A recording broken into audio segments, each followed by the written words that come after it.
School বন্ধুদের কথা কাটাকাটির মতো তুচ্ছ ঘটনাকে কেন্দ্র করে হামলা ও লুটপাটের শিকার মিরপুরের একটি পরিবার। খোদ রাজধানীতে এমন ঘটনা ঘটলেও 2 মাসেও মামলা নেয়নি পুলিশ। পরে পরিবারটিকে আদালতে শরণাপন্ন হতে হয়। ভুক্তভোগীদের অভিযোগ, বাসায় মাদক ও অস্ত্র আছে এমন গুজব ছড়িয়ে 20 ভরি স্বর্ণ ও নগদ টাকা লুট করে নেয় একদল লোক।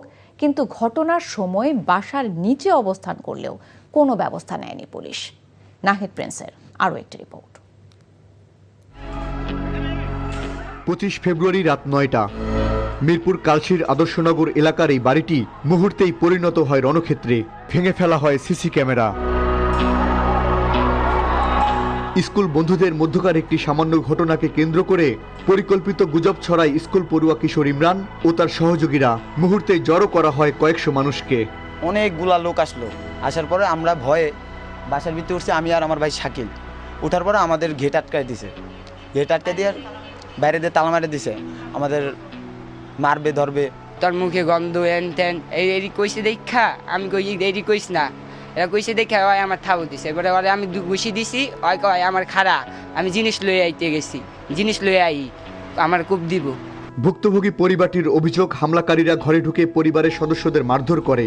এরপর চালানো হয় নির্বিচার লুটপাট। সবাই বাড়ির ভিতরে ঢুকায়া তালা মাইরা বলতেছে যে অস্ত্র আছে, মাদক আছে। ওরা বাড়ির ভিতরে ঢুকা আমার এলো পাথারির সিঁড়িতে মারতে মারতে এইখানে না বাতি নিবাইতেছে, মারতেছে, বাতি নিবাইতেছে, মারতেছে। 20 ভরি স্বর্ণ নিচ্ছে, 4 লক্ষ টাকা নিচ্ছে ছোট বোনের ঘর। আমার তো ওরা থানায় উঠাই দিচ্ছে পুলিশের হাতে। আমার ঘরে অস্ত্র আছে, দারোগা পুলিশ সব আতায়া, আমার ঘরে অস্ত্রও পায় নাই, মাদকও পায় নাই, কিছু পায় নাই। তাদের অভিযোগ, বাসায় তাণ্ডব চলার সময় পুলিশের একটি দল অবস্থান করছিল ভবনের ঠিক নিচেই, কিন্তু তাদের কোনো সহযোগিতা পাওয়া যায়নি। তালা ভাঙ্গা তারপর আমার ঘরের ভিতর ঢুকছে, আলমারি ভাঙ্গা আমার বিয়ার স্বর্ণ আমার মা বাবাই আমার দিছে, আমার ভাই বোন দিছে, ঘরের ভিতর ডাকাতি করছে এই গ্যাঞ্জামের সুতা দিয়া। থানা পুলিশ এখনো আমার মামলা নেয় নাই। আমি কোর্টের থেকে আমি এই যে মামলা করছি। এই ঘটনায় মামলা নিতে গড়িমসি করে পুলিশ। পরে আদালতে মামলা দেয় পরিবারটি। এতদিন মামলা না নিলেও এখন পল্লবী থানার ওসি বলছেন আদালতের আদেশ অনুযায়ী পদক্ষেপ নেবেন তারা। এদের পরামর্শ দেওয়া হয়েছিল যে এটা আপনার যেহেতু আমরা স্পেসিফিক পাইনি, আপনারা যে কোনো ধরনের আইনগত ব্যবস্থা নিতে পারেন বিজ্ঞ আদালতে গিয়ে। যেভাবে নির্দেশনা আদালত দিবে সেভাবে আপনার ব্যবস্থা হবে। ভুক্তভোগী পরিবারটির পাশাপাশি এলাকার মানুষও চান ভীতিকর এই ঘটনার সঠিক বিচার হোক।